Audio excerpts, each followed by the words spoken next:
Welcome back to You Into Survival. This episode we're going to be practicing a little bit of fire, starting with some flint and steel. Oh, okay. This is aspen and cottonwood bark. These are two of the best woods for making fires here in the West. This is Chanel. She is super talented and passionate and offered to teach us how to make the nests. See all this fine little stuff? Yeah. You want to keep that.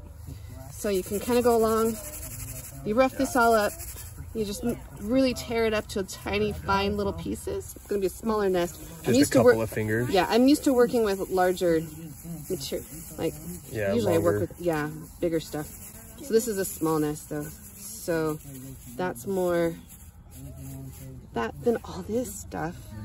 You can even rough it up even more, make it even finer. Then you put this in the center. But now it's too tight. So just loosen that up just a little bit. All those little So how could you tell it was too tight? Just experience. Okay. So it's just like, that's kind of too tight. That's kind of too loose. Right. So all these little guys stick down in that center. Loosen this up just a little bit. And then you're going to right down inside there. This is Dennis, also very talented. He chose aspen and was not disappointed. And then pull this out hard. Throw it right here. Yeah, do that again. Here you go. Again. Add your sinews to it. And if you want, One thing that I've noticed. Stacked up these bricks while I wasn't looking. A rocket stove! Yeah, it's a rocket stove. That's right, this is a rocket stove. Rocket stoves are so cool because they just naturally use the physics that are around us to make things more efficient. The rocket stove takes fuel in at the bottom where the cold air is anyways and forces it up through the chimney, making all the heat go up through the chimney that you can cook on. Do you know what this is, Jack? No. This is a grenade. This is one heck of a fire poker, also very efficient.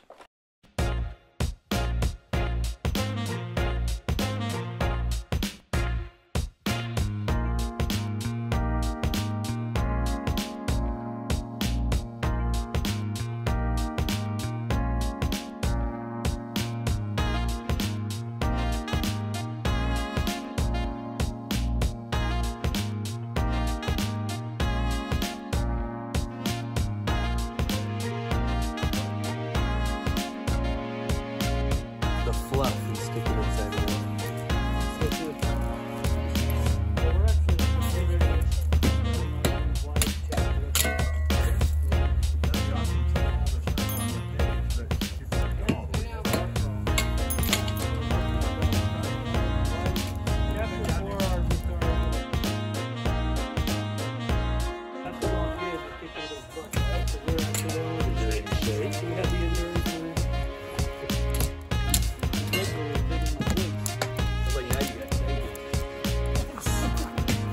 I mean, I'll go down below and work, no problem. I come up here, I got allergies. But 2 weeks ago, Oh, that's crazy. Look at this I had aspen. allergies and not here. This aspen, look, it's just going. Well, cool. If you give it a little air, it might just go. Look how it's like almost. Yeah, it's just like fizzing there. Like, I haven't ever seen it do that, but That's why forest fires. I got it super, super, super fine. And that wind just blowing on it. Perfect. Yeah, just a little bit. That's actually really cool. Dave, I want to see you do a bow drill. Yeah.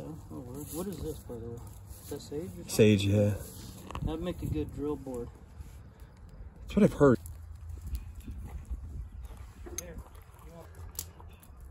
I'm gonna loosen this cotton up. They're just taking your wood pile and doing something else with it. That worked actually really well. Sweet. The spirit, the God is within you, you are God, you know, and it's like, worship yourself, and like, Riley, what are you making? that's not what I want, that's not what I believe. I mean, I do believe I'm real. Something to eat. Mmm. Chances to be about it. This actually looks really good. Just like you make a donut. Yeah, I know that. You'll be done. watch. How many people Those look so good. 1, 2, 3, 4. Oh man, there's nothing like an apple fritter cooked over a rocket stove. Okay, let's see what you think. Good.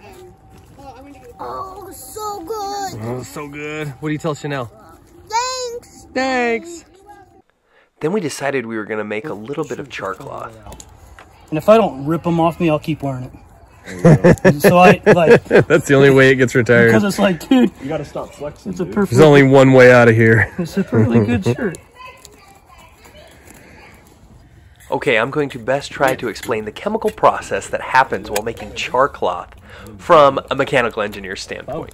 So we put the cloth, it has to be 100% cotton or close to it, inside of the fire where it can't burn up, but it can off gas is what we call it. So when it heats up, it'll actually let off some of the hydrogen molecules that are attached to it when it heats up, but as long as the flame doesn't touch it, then it doesn't burn the carbon that's there. So you're left with basically a coal afterwards. And these coals afterwards can easily, you know, catch fire to get an ember, and they burn much more slowly.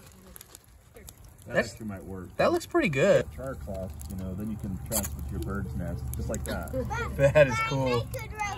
And then you put that in your Blow on it nest. just a little bit. Look at that. So once you have a fire and you can make some of the char cloth, you can use just a little bit of it to start the fire easier the next time. And that's what you're saying, just strike it, 'cause it's already Strike partially it. burned. So it's kind of way more intense than your seeds or anything else. Yeah, buried a little deeper in there. Oh, yeah. Fire! I have made Well, Dave still had another half of a shirt, so he made another piece of char cloth and tried again. easy peasy. That is squeezing. Squeezy, squeeze. Use the whole thing? It's like when I have a whole shirt. That's true. Check another piece in. Let's do that. Well, we wanted to thank Dave and Chanel especially for inviting us over. Hope you guys enjoyed this episode. We'll see you next time.